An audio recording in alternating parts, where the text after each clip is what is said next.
Paris, 1871.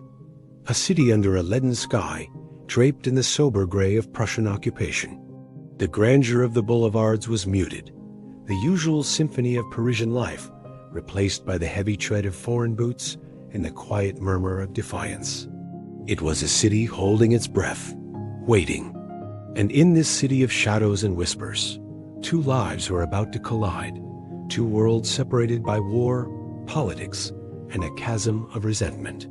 She was Elodie, a painter whose canvases held the last vestiges of Parisian vibrancy. Her studio, tucked away in the labyrinthine streets of Montmartre, was a sanctuary of color in a monochrome world.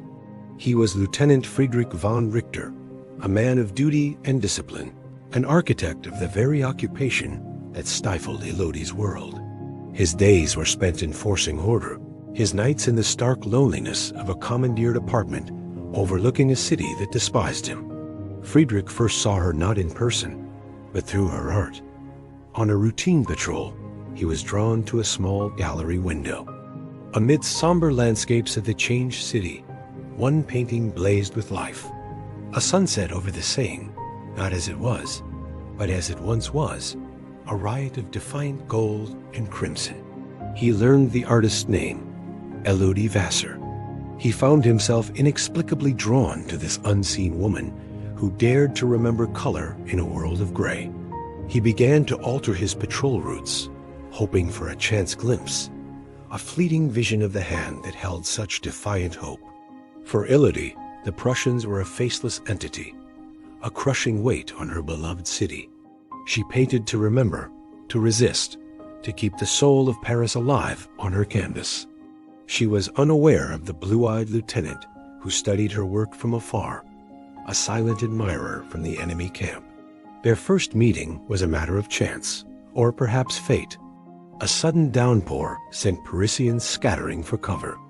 Elodie, caught without an umbrella, found herself huddled under the awning of a closed bookshop. A figure stepped beside her, the dark blue of his uniform a stark contrast to the rain-streaked stone. It was him, Friedrich. He offered her his coat, his French formal and precise. Elodie's first instinct was to refuse, to recoil. He was the enemy. But his eyes held not the arrogance she expected, but a quiet, almost weary sincerity. She saw not just a soldier, but a man. Hesitantly, she accepted. They stood in shared silence, the rain forming a curtain around them, a temporary truce in the midst of a silent war. This small act of kindness was a dangerous spark. It was the beginning of a secret language, spoken in stolen glances and brief, clandestine meetings.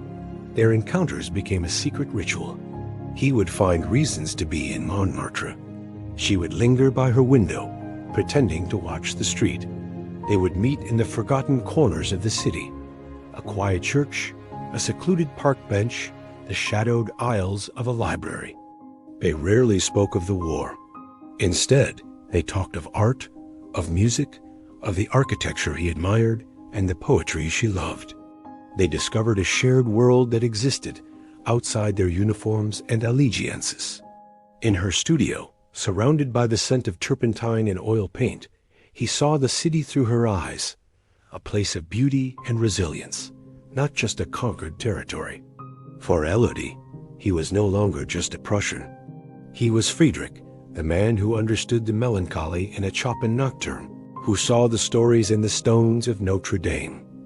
Each stolen moment was a sip of sweet poison, a fleeting joy that only sharpened the ever-present danger. Their secret was a fragile bubble in a world of sharp edges.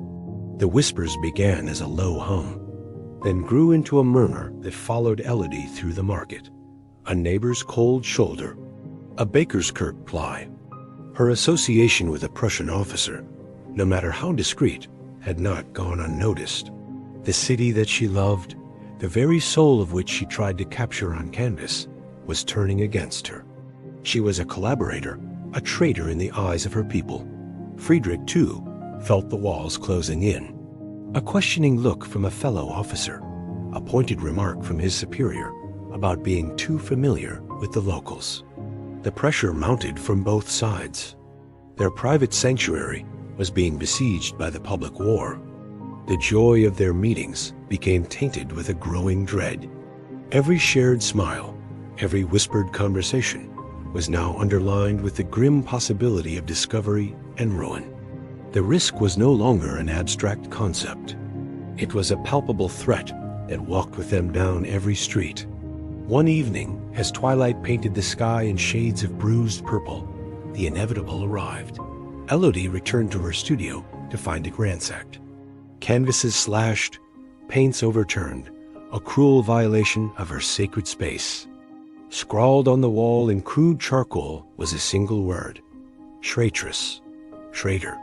Her heart shattered, not just for her art, but for the brutal confirmation of her isolation. At that moment, Friedrich appeared at her doorway, his face pale. He had heard the rumors, and his frantic search for her had led him here. He saw the destruction, the word on the wall, and the devastation in her eyes. The full weight of what their connection had cost her crashed down upon him. He reached for her, but she flinched, pulling away. The chasm between them, once bridged by art and whispered words, now seemed impossibly wide. He was the uniform, the occupation, the source of her ruin. The outside world had finally broken in, shattering their fragile peace and forcing them to confront the devastating consequences of their forbidden love. The end of the occupation was not a celebration for them, but a quiet, painful severance. With the Prussian withdrawal imminent, their time was up. They met one last time, not in a hidden corner, but on the Pont des Arts, the city sprawling around them, a silent witness to their goodbye. There were no grand declarations, no desperate pleas. Their reality was too harsh for that. He spoke of his duty, of his return to a life she could never be a part of. She spoke of her city, of the long road to healing that lay ahead for both Paris and for her. He handed her a small, leather-bound book of German poetry they had once discussed. She gave him a small, unfinished sketch, a quick drawing of his hand, the one that had first offered her his coat in the rain. It was a symbol of the man she knew, not the soldier the world saw. As he walked away, blending into the columns of departing soldiers, Elodie did not watch him go. She turned her face toward the future, toward the challenge of rebuilding her life and finding her place once more in a city that had branded her a traitor. Years passed. Paris healed, its vibrant spirit slowly returning. Elodie's art evolved. The defiant colors of her early work gave way to a more complex, nuanced style, filled with a profound understanding of shadow and light, of sorrow and resilience.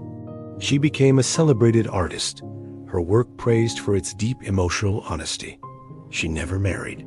One day, an art critic from Berlin wrote a lengthy piece about her work, praising its bittersweet and deeply human quality.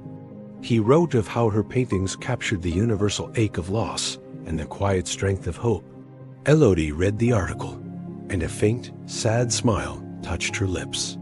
She never knew for sure if Friedrich had read it, or if he ever saw her paintings again. Her life, like her art, was not a simple story of love found or lost. It was a testament to survival, to the enduring power of a connection that defied a world at war. A bittersweet memory preserved forever in the brushstrokes of a life lived with courage and a heart that dared to love across enemy lines. Thank you so much for watching. If this story moved you, please consider subscribing for more tales from the pages of history. We'd love to have you with us.